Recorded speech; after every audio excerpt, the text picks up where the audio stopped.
ఉషా గారు స్ట్రైట్ అవే ఒక 2 క్వశ్చన్స్ అడుగుతాను. ఒకటి పర్సనల్, రెండోది ప్రొఫెషనల్. పర్సనల్ వచ్చి మరి నాగశౌర్య గారికి మ్యారేజ్ అయ్యి 1 year అయింది. కొత్త కోడలు ఎలా ఉంది ఏంటి, కొంచెం లేడీస్ టాక్ చేసుకుందాం. ఓకే, చాలా చాలా బాగుందమ్మా. అంటే నాకు ముందు నుంచి తెలుసు, 3 years నుంచి కూడా తెలుసు. అనుషా శెట్టి గారు ముందే తెలుసు మీకు? తెలుసమ్మా. ఓకే. అంటే కోడలు కంటే కూడా కూతురు లాగానే నాకు. ఓకే. చాలా బాగుంటుంది. మమ్మ అనే పిలుస్తుంది, డాడీ అని పిలుస్తుంది. చాలా చాలా చాలా క్యాపబుల్, చాలా మెచ్యూరిటీ. ఓకే. చాలా మెచ్యూరిటీ అంటే ఎలా చెప్తున్నారు? అంటే నాగశౌర్య గారి కంటే మెచ్యూర్డా? అంటే అట్లా కదా, మేడ్ ఫర్ ఈచ్ అదర్ అమ్మా. యాక్చువల్గా చెప్పాలంటే made for each other. Okay. Shaurya దొరకటం అమ్మాయి అదృష్టం, అమ్మాయి దొరకటం శౌర్య అదృష్టం. ఫీల్ అవుతున్నా. నైస్. చాలా రొటీన్గా ఉంది. ఇంకొంచెం కొత్తగా ఏమన్నా చెప్పండి కోడలు గారి గురించి. అంటే ఎవరినన్నా అడగండి, నేను అదే చెప్తాను. ఎందుకంటే ఏంటి ఏదో అంటారు కదా, అట్లాగా లోపల ఒకటి బయట ఒకటి అనేది ఉండదు నాకు శౌర్యకి ఇద్దరికి. అది మాకు తెలిసిన అందరికీ తెలిసిన విషయమే. సో ఏంటంటే వాళ్ళ దగ్గర నుంచే నేను ఏమైనా నేర్చుకోవాలేమో, కానీ నేను చెప్పేదేమీ లేదు. నా పెద్ద కోడలైనా నా చిన్న కోడలైనా, కోడలు అంటే నాకు ఇష్టం లేదు యాక్చువల్గా. కూతుర్లుగానే నాకు డాటర్స్ యాక్చువల్గా. వీళ్ళు ఒక రకంగా చెప్పాలంటే నా సన్సే నా కళ్ళుళ్ళ కింద లెక్క. మొత్తం లేడీస్ అంతా ఒక గ్యాంగ్ అయిపోయారు. అంతే, అది 100%. ఏ ప్రాబ్లం ఉన్నా వాళ్ళు నాతోటి, శౌర్యతోటైనా మా పెద్ద బాబుతో ఉంటే అమ్మ ఇలా చేస్తున్నారు, అమ్మ ఇలా చేస్తున్నారని చెప్తారు వాళ్ళు అనమాట. సో మొత్తానికి పెద్ద కోడలు చిన్న కోడలు మీరు కలిసి ఒక రింగ్ కింద అయిపోయారు కదా. సో మీ పెద్ద కోడలు ఇప్పుడు I guess she is in US. అవును. ఆవిడ ఏం చేస్తుంటారు? తను యాపిల్లో ఎంప్లాయ్. ఓకే. అనుషా శెట్టి గారు ఇంటీరియర్స్ డిజైనర్ కదా. Okay. So she is busy బాగా. అటు ఇటు పాపం బెంగళూరు ఇటు అటు తిరుగుతూనే ఉంటుంది. వాళ్ళ పేరెంట్స్ కుందాపూర్లో ఉంటారు, అటు వెళ్ళి చూసుకోవాలి. సో అందుకని తను ఎప్పుడు ఆల్వేస్ బిజీ. కానీ బిజీ అయినా కానీ ఎప్పుడు బిజీగా ఉన్నట్టు, స్ట్రెయిన్ అయినట్టు ఎప్పుడు కనపడదు అనమాట. చాలా యాక్టివ్గా ఉంటుంది. అన్ని ఎక్కడ ఎవరికి ఏం చేయాలో అన్నీ చేస్తుంది అనమాట. కూల్. సో మరి అనుషా శెట్టి గారు మ్యారేజ్ అయిన తర్వాత శౌర్య గారు వాళ్ళు వేరే ఇంటికి, they are living separately I guess. ఎందుకని కలిసి ఎందుకు ఉండట్లేదు? అంటే కలిసి ఎందుకు ఉండాలి అని కూడా ఏం లేదు. ఎందుకుంటున్నారంటే కలిసి ఉంటే అంటే బాగుంటుందేమో అని. అసలు పిల్లలు పుట్టినప్పుడే ముందే ఫస్టే డిసైడ్ అయ్యాము, పెరిగిన తర్వాత కూడా మేము డిసైడ్ అయ్యాము. ఎవరి కాళ్ళు దూరంగానే ఉండి కలుసుకుంటే బాగుంటుంది అనేది. ఎందుకంటే ఇప్పుడు ఉన్న జనరేషన్ కానీ ఏదైనా కానీ ఏంటంటే ఎవరి ఫ్రీడమ్ వాళ్ళకి ఇస్తే బాగుంటుంది అనేది ఫస్ట్ నుంచి ఉన్న ఒపీనియనే. దాన్నే కంటిన్యూ చేసామని తప్పితే ఏదో ఇదనేది కాదు. కాకపోతే ఏదో లాగాలనుకుంటే లాగండి. రైట్. సో పర్సనల్ అయిపోయింది, ప్రొఫెషనల్ది చెప్పండి. మరి ఉషా మూల్పూరీస్ కిచెన్ బీభత్సంగా సక్సెస్ అయింది బై గాడ్స్ గ్రేస్. మరి సెకండ్ బ్రాంచ్ ఎప్పుడు, ఎక్కడ? సెకండ్ బ్రాంచ్ అనేది కాకుండా యాక్చువల్గా ఎట్ ఎ టైము ఒక 10 మెంబర్స్ అడుగుతూనే ఉన్నారు ఎక్కడ అక్కడ అని చెప్పేసి. అంటే కరీంనగర్, విజయవాడ, గుంటూరు, గచ్చిబౌలి, ఫైనాన్షియల్ డిస్ట్రిక్ట్, కోకాపేట, తెల్లాపూర్, మదీనాగూడ, కొంపల్లి, ఇట్లా ఎవరికాళ్ళు ఓన్ సైట్స్ ఉన్నాయి, మణికొండ అని చెప్పేసి అడుగుతున్నారు. అంటే ఫ్రాంచైజ్ తీసుకుందామని అక్కడ బ్రాంచ్ పెట్టేయమన్నా? అక్కడ ఒక బ్రాంచ్ పెట్టాలని. వాళ్ళు ఏంటంటే కానీ మీకు ఎట్లా కావాలంటే అట్లా చేసిస్తాం, మీరు పెట్టండి మేడం అని అడుగుతున్నారు. కానీ ఏంటంటే నేను ఇది మొత్తం స్టెప్ ఆన్ అయిపోయిన తర్వాత, ఒక గ్రిప్ వచ్చిన తర్వాత స్టార్ట్ చేద్దామని అనుకుంటున్నాను. ఫస్ట్ ఈ ఇదిలోనూ దీన్నే ఇప్పుడు కొంచెం ఎక్స్పాండ్ చేస్తున్నాం ఇప్పుడు ఉన్నదాన్ని. ఎందుకంటే బాగా వెయిటింగ్ అయిపోతుంది. చాలామంది ఆ వెయిటింగ్ చూసి పాపం తర్వాత వచ్చిన వాళ్ళు మళ్ళీ వెళ్ళిపోతున్నారు కూడా. వాళ్ళందరూ అలా వెయిట్ చేస్తుంటే మాకు కూడా చాలా ఎంబ్రాసింగ్గా అనిపిస్తుంది. అందుకు కొంచెం ఇప్పుడు అక్కడ ఎక్స్పాండ్ చేస్తున్నాం. 1.5 monthలో అది అయిపోతుంది. ఏది ఎక్కడ? అక్కడ ఇప్పుడు ఉన్న చోటే కొంచెం ఎక్స్పాండ్ చేస్తున్నాం. ఆసమ్. సో అంటే మనకి రోజు ఎంతమంది స్టెప్ ఇన్ ఉంటుందండి? స్టెప్ ఇన్ అంటే కనుక ఈజీగా 700 to 800 ఉంటుందండి. 700 to 800 ఉంటుంది.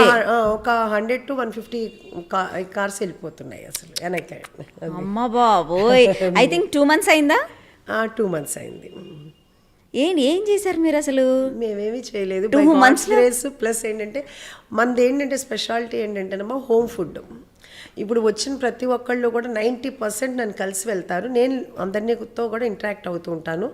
అందరూ చెప్పేది ఏంటంటే కనుక హోమ్ ఫుడ్ లాగా ఉంది. ఎవరికైనా కానీ అమ్మ చేతి వంట అనేది ప్రతి ఒక్కరికి, ఎవరమ్మ అంటే వాళ్ళకు గొప్ప. వాళ్ళందరూ ఏంటంటే కనుక అమ్మ చేతి వంట తిన్నట్టుంది, ఇంకా అంతకన్నా బాగుంది అని చెప్పి రిపీట్ కస్టమర్స్ కూడా చాలా ఎక్కువ మంది ఉన్నారమ్మ మనకి. అంటే ఇప్పుడు మీరు వచ్చారు, మీరు మీ ఫ్రెండ్స్ని తీసుకొస్తారు, లేకపోతే మీ ఫ్యామిలీని తీసుకొస్తారు, అలా లేకపోతే మీ రిలేటివ్స్ని తీసుకొస్తారు. అట్లా ఏంటంటే కనుక ఇది మేము 4th time aunty, 5th time aunty అని చెప్తూ ఉంటారనమాట వచ్చిన వాళ్ళందరూ.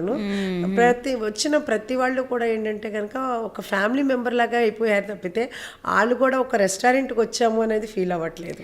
మీతో ఒకసారి మాట్లాడిన తర్వాత ఎవరైనా అలాగే అయిపోతారు, నాకు తెలుసు కదా, ఓవర్ ద ఇయర్స్ నేను చూశాను.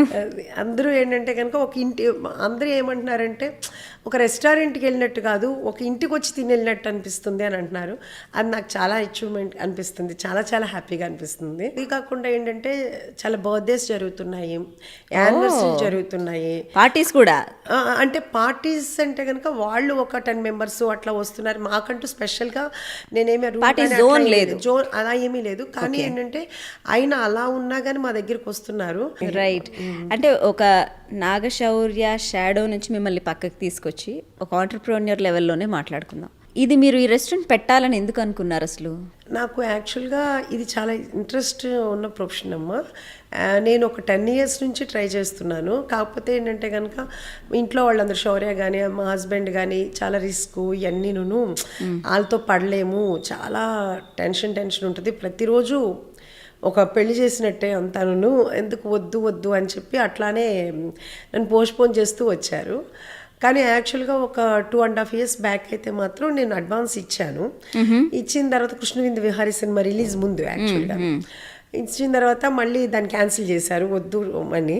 తర్వాత రిలీజ్ తర్వాత కూడా మళ్ళీ అడ్వాన్స్ ఇచ్చాను. ఇచ్చిన తర్వాత నేను కొంచెం సిక్ అయ్యాను అప్పుడు. సో అప్పుడు క్యాన్సిల్ చేశారు. ఇది అనుకోకుండా బై గాడ్స్ గిఫ్టే అనుకుంటాను నేనైతే. ఎవరో గెస్ట్ హౌస్ గురించి అడిగితే కనుక నాకు ఒకళ్ళు ఇది చూపించారు, ఇప్పుడున్న ప్లేస్ అనమాట. అది దాని పనికిరాదని ఎందుకునో నాకు అది క్లౌడ్ కిచెన్గా స్టార్ట్ చేస్తే బాగుంటుందేమో అనిపించింది. దానికి కూడా వద్దు అన్నారు. క్లౌడ్ కిచెనే కదా, పెద్ద ఇబ్బంది ఉండదు కదా, నాకు అంతా ఎక్కువ, నాకు కూడా టైం పాస్గా ఉంటుంది అని చెప్తే ఇంకా సరే అని చెప్పి ఒప్పుకున్నారు. ఒప్పుకున్న తర్వాత అలా స్టార్ట్ అయింది. క్లౌడ్ కిచెన్ వల్ల అక్కడ వర్క్ జరుగుతుండగా చుట్టుపక్కల ఉన్న వాళ్ళందరూ అంతా అక్కడ పీజీ అంతా ఉంది కదా, సో వాళ్ళు అడుగుతూ ఉండేవాళ్ళు, ఈ మా హస్బెండ్ అన్నా కానీ నన్నైనా కానీ, ఆంటీ ఇది డైనింగ్ ఉందా అని. నాకేమనిపించేది అంటే ఓకే, పీజీలో ఉన్న పిల్లలు మళ్ళీ రూమ్ తీసుకెళ్ళి ఏం తింటారులే, ఇక్కడే తింటారు అన్న ఉద్దేశంతో డైనింగ్ లాగా కొంచెం పెట్టాము. అదేంటంటే క్లౌడ్ కిచెన్ కన్నా డైనింగ్ బాగా సక్సెస్ అయింది. క్లౌడ్ కిచెన్ అంటే నేను ఇంకా స్విగ్గీ అవన్నీ హోల్డ్ చేయాల్సి వస్తుంది, అంటే అటు ఇటు నేను అందించలేక అనమాట. ఓకే. సో అంటే మిమ్మల్ని అపోజ్ చేస్తూ వచ్చారు కృష్ణప్రసాద్ గారు కానివ్వండి, శౌర్య గారు కానివ్వండి, మీ పెద్ద అబ్బాయి కానివ్వండి, కొంచెం అంటే రిస్క్ మీకు ఎందుకు అని, ఎందుకు మీరు స్ట్రెస్ తీసుకోవటం అని. అంటే 50+ మీరు ఇప్పుడు late 40s early 55, okay, mid 50s. So menopausal stage దాటుతున్న వయసులో సైకలాజికల్గా చాలా ఇంబ్యాలెన్స్ ఉంటుంది, డిప్రెషన్లోకి వెళ్తారు. అండ్ ఏజ్ ఎలా ఉంటుందంటే ఓకే ఫైన్, రెస్పాన్సిబిలిటీస్ అన్నీ అయిపోయినాయి, 2 పిల్లలకి పెళ్ళి అయిపోయింది, బిందాస్ మీరు ఇంకా హ్యాపీగా కూర్చొని ఎంజాయ్ చేయొచ్చు. ఇలాంటి టైంలో ఎందుకు తీసుకున్నారు ఇంత రెస్పాన్సిబిలిటీ నెత్తి మీద? అంటే యాక్చువల్గా చెప్పాలంటే నాకు ఖాళీగా కూర్చోవటం అనేది ఇంట్రెస్ట్ లేదు, ఇష్టం ఉండదు. అంటే మొన్నటి వరకు ఏంటంటే కనుక ఫస్ట్ నుంచి నా మ్యారేజ్ అయిన దగ్గర నుంచి కూడా ఎప్పుడు ఇంట్లో నేను ఒక్కదాన్నే ఉన్నది లేదు, మా పిల్లలతో ఉన్నది లేదు, ఎప్పుడు ఇంట్లో జనం ఉంటానే ఉండేవాళ్ళు. సో అందరికీ వండి పెట్టడం అనేది ఎప్పుడు ఫుల్ బిజీగానే ఉండేదాన్ని, ఎప్పుడు ఖాళీగా ఉండటం అనేది లేదు. Even night midnight 1 o'clock 2 o'clock కూడా నేను కుక్ చేస్తూనే ఉండేదాన్ని. తర్వాత పెద్దబాబు వెళ్ళిపోయాడు, తను శౌర్య కానీ శౌర్య ఫ్రెండ్స్ కానీ అందరూ ఉండేవాళ్ళు, చేస్తూ ఉండేదాన్ని అయిపోయింది. ఇప్పుడు శౌర్య మ్యారేజ్ అయిపోయి శౌర్య వెళ్ళిపోయాడు, ఇంక నేను మా హస్బెండ్. నాకు అట్లా ఐడియల్గా కూర్చోవటం అనేది ఇష్టం లేదు. ప్లస్ అట్లా అని నాకేంటంటే బయట ఎక్కువగా పార్టీస్కి అదేని కూడా అలవాట్లేదు. ఇంకా ఎంతసేపు ఇంట్లోనే ఉండటం అలవాటు అయిపోయింది. ఇప్పుడు నేనంటూ ఏదో వర్క్ చేయాలి, వర్క్ చేయకపోతే మాత్రం నాకు అసలు ఎలా చెప్పాలంటే కనుక నా వల్ల కాదు అసలు. ఇంకా దాంతో ఏంటంటే కంపల్సరీగా నేను చేయాలి. దాంతో ఇప్పుడు ఒప్పుకోవడానికి కూడా మా హస్బెండ్ కానీ వీళ్ళందరూ కూడా ఒక రీజన్ ఏంటంటే కనుక చూశారు, ఒక 1 year నేను ఇంట్లోనే ఉన్నాను, ఉన్నప్పుడు నేను ఎంత ఫ్రెండ్స్ కిట్టి పార్టీస్ ఇవన్నీ లేవా? లేవమ్మా. ఫ్రెండ్స్ ఉన్నారు, కిట్టి పార్టీస్ అనేది లేవు యాక్చువల్గా చెప్పాలంటే. అంతకుముందు ఎప్పుడో ఉండేది, అది కూడా కిట్టి పార్టీకి ఒకటి ఉండేది. అది కూడా ఏంటంటే కంటిన్యూగా అది కాదు, ఎప్పుడో మొత్తానికి ఒక 10 monthsకో 6 monthsకో ఒకసారి వెళ్ళేదాన్ని, కుదిరేది కాదు. ఈ ఫ్రెండ్స్ అయితే క్లోజ్ ఫ్రెండ్స్ ఉన్నారు, ఒక 3-4 ఉన్నారు. వాళ్ళు వస్తుంటారు వెళ్తుంటారు తప్పితే ఇంకా నాకంటూ పెద్దగా అది లేదు. ఇంకా ఎంతసేపు పిల్లలతోటే ప్రపంచంగా బతికాం. ఇప్పుడు పిల్లలు వెళ్ళిపోయిన తర్వాత ఇంకా లోన్లీగా ఇప్పుడు నేను వర్క్ని ఎంజాయ్ చేస్తున్నా ఒక రకంగా చెప్పాలంటే కనుక. అది కూడా ఒక గాడ్స్ గిఫ్ట్ అమ్మ. పని దొరకటం అనేది కూడా గాడ్స్ గిఫ్ట్. అది అది దొరికినందుకు చాలా హ్యాపీ ఫీల్ అవుతున్నాను. మనం వెళ్ళిపోయేంతవరకు, ఈ లోకం నుంచి వెళ్ళేంత వరకు ఏదో ఒక పని చేస్తూనే ఉండాలని నాకు కోరిక. ఈవెన్ మా హస్బెండ్ కూడా ఈ రోజుకి కూడా చాలా చాలా కష్టపడుతుంటారు. ఈవెన్ నాకు ఇప్పుడు నేను ఫోకస్లో నేను కనపడుతున్నాను, ఇప్పుడు అందరూ నన్ను అడుగుతున్నారు. కానీ ఈ నా సక్సెస్ వెనకాల యాక్చువల్గా చెప్పాలంటే మా హస్బెండ్ నాకు చాలా సపోర్టు, అలాగే మా బ్రదర్ ఇన్ లా ఉన్నారు, తనంతా కూడా తను చూసుకుంటారు. వీళ్ళిద్దరు సపోర్ట్ తోటి, నా టీం వర్క్ తోటి నేను చేయగలుగుతున్నాను. కాకపోతే నేను ఎదురుగా కనపడుతున్నాను కానీ నా తెర వెనకాల వాళ్ళందరూ కూడా చాలా సపోర్ట్ చేస్తున్నారు. అయితే శౌర్యాను మా పెద్ద బాబు వీళ్ళందరూ ఏం చెప్తారంటే, అమ్మ నువ్వు స్ట్రెయిన్ అవ్వు, మాకు చెప్పి చేయించుకో, నువ్వు ఎక్కువ మీరే దూకేయద్దంటారు, నువ్వే ఎక్కువ స్ట్రెయిన్ అవ్వు మాకు. కానీ చూస్తున్నాం అంటే మా ఐ డ్రీమ్ కరెస్పాండెంట్ నేహా మీ దగ్గరకు వచ్చినప్పుడు మీరు యాక్టివ్గా చేస్తున్న ఆ విజువల్స్ అన్ని చూసాను. అంటే మీరే దూకేస్తున్నారు వంటలన్నిట్లో. అంటే ఇప్పుడు అందరికీ కొంచెం ట్రైనింగ్ ఇవ్వాలి, ఎలా చేయాలి ఏంటి అనేది ఉంటుంది కదమ్మా. ఒక 2-3 months చేస్తే అందరూ ఒక లైన్లో అవుతారు. అప్పుడు మనం కొంచెం అంటే మీరు షెఫ్స్ని, ప్రొఫెషనల్ షెఫ్స్ని తెప్పించుకున్నారా లేకపోతే మామూలు షెఫ్స్ని తీసుకొచ్చి మీరు ట్రైన్ చేస్తున్నారా? అందరూ ప్రొఫెషనలేనమ్మా, అందరూ ప్రొఫెషనల్ షెఫ్సే, ఎవరు ట్రైనీ అనేది ఎవరు లేరు. సో ఒక ఆంటర్‌ప్రెన్యూర్ గానే చెప్పండి, ఈ ఓవరాల్ ఉషా మూల్పురీస్ కిచెన్ సెటప్లో ఈ ప్రాసెస్ అంతట్లో మీకు బాగా కష్టంగా అనిపించింది ఏంటి? కష్టంగా అనేది ఏమీ లేదమ్మా యాక్చువల్గా చెప్పాలంటే. కాకపోతే అన్నిట్లో నేను ఉండాల్సి వస్తుంది, అది ఒకటి. అది అలా కాకుండా ఒక ప్రొఫెషనల్గా ఒక ఎంటర్‌ప్రెన్యూర్గా అవ్వాలంటే ఏ వింగ్కి ఆ వింగ్ని మనం రెడీ చేసి పెట్టాలి. అన్నీ మనమే చేద్దామంటే ఒక ఎంటర్‌ప్రెన్యూర్ అవ్వరని నేను అనుకుంటున్నాను. ఎందుకంటే మనం ఇంకో చోట పెట్టాలన్నా అందుకు దాని ప్రకారంగా నేను మిగతా వాళ్ళందరినీ ట్రైన్ చేస్తున్నాను.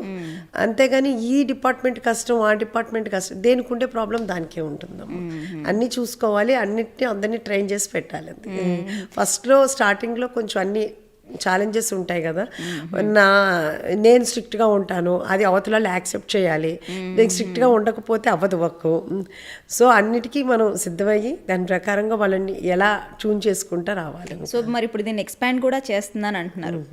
అసలు మీరు ఎంత పెట్టుబడి పెట్టారు దీని మీద? యాక్చువల్గా చెప్పాలంటే నమ్మరు కానీ ఇదంతా మా హస్బెండ్ హ్యాండ్స్ మీదే జరిగింది అంతా, మొత్తం అంతాను. సో ఇంకా అసలు మేము అకౌంట్స్ చూసుకునే అంత టైం కూడా మాకు లేదు. వచ్చిన అది ఏదైనా కానీ అలా స్టార్ట్ చేసి పెడుతూనే ఉన్నాం. కానీ ఇంత బడ్జెట్ అని కాదు, ఏది కావాలో అది నాకు ఇది కావాలి అంటే అది చేస్తున్నారు. ఎంత అయింది అనేది నేను ఇప్పుడు దాకా అకౌంట్స్ అయితే చూడలేదమ్మా. ఓకే, అంటే బ్రేక్ ఈవెన్ అయిందని చెప్పారా కృష్ణప్రసాద్ గారు? బ్రేక్ ఈవెన్ అయ్యింది అనేది చెప్పలేదు, కానీ నాకు తెలుసు కదా బ్రేక్ ఈవెన్ అయింది.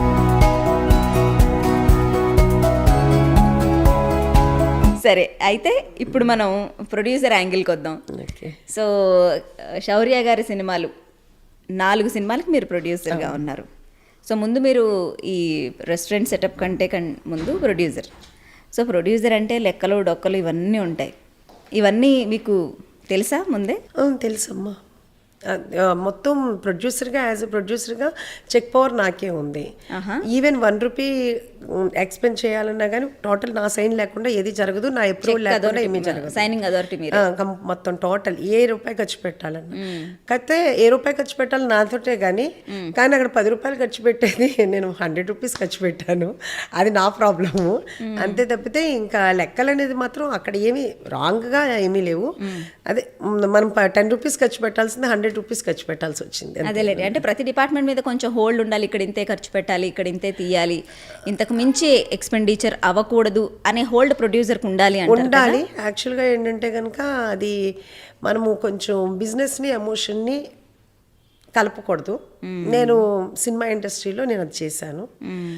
దాన్ని బట్టి నేర్చుకునే నేను ఇక్కడ ఇప్పుడు ఈ రెస్టారెంట్లో అయితే మాత్రం నేను ఎమోషన్కి కనెక్ట్ అవ్వకుండా, ఓకే మిగతా పర్సనల్గా వాళ్ళకి ఏ ప్రాబ్లం ఉన్నా నేను చేస్తాను, కానీ వర్క్ విషయంలో మాత్రం నేను ఎమోషన్గా కనెక్ట్ అవ్వట్లేదు. ఎందుకంటే 4 movies ఎక్స్పీరియన్స్ తోటి నాకు జరిగిన ఇది తోటి ఇక్కడ నేను చాలా స్ట్రిక్ట్గా ఉంటున్నాను. సో నా సక్సెస్కి అది కూడా ఒక ఒకటి కారణం అనుకుంటున్నాను నేనైతే మాత్రం. సూపర్. సో ఆ లెర్నింగ్ అంతా ఇక్కడ పనికొచ్చింది మీకు. అంతే 100%. అంటే ఎవరో తిట్టుకుంటారు, ఎవరో ఏదో అనుకుంటారు అనుకుంటే మనం బిజినెస్ చేయలేమమ్మా. మనం ఏదనుకుంటామో మనం అది చేయాలనేది నేను నమ్ముతాను. మనం అన్నామో లేకపోతే మన రూపాయి ఇది, కరెక్ట్. మన రూపాయి పోయినప్పుడు మళ్ళీ తర్వాత మన రూపాయి తిన్న వాళ్ళు ఎవరు కూడా దాన్ని వాళ్ళు ఏమి అయ్యో తిన్నాం కదా అనే ఫీల్ ఎవరికి ఉండదు. అది మన ఫెయిల్యూర్ కిందే చూస్తారు. ఎగ్జాక్ట్లీ. అందుకని ఇప్పుడైతే మాత్రం నేను ఈ రెస్టారెంట్స్ దగ్గర మాత్రం చాలా స్ట్రిక్ట్గాను నేను అందరినీ వారు పర్సనల్గా ఏ ప్రాబ్లమ్స్ ఉన్నా నేను ట్యాకిల్ చేస్తాను, వాళ్ళకి ఏదున్నా చేస్తాను. కానీ వర్క్ విషయంలో మాత్రం నేను యాక్సెప్ట్ చేయను.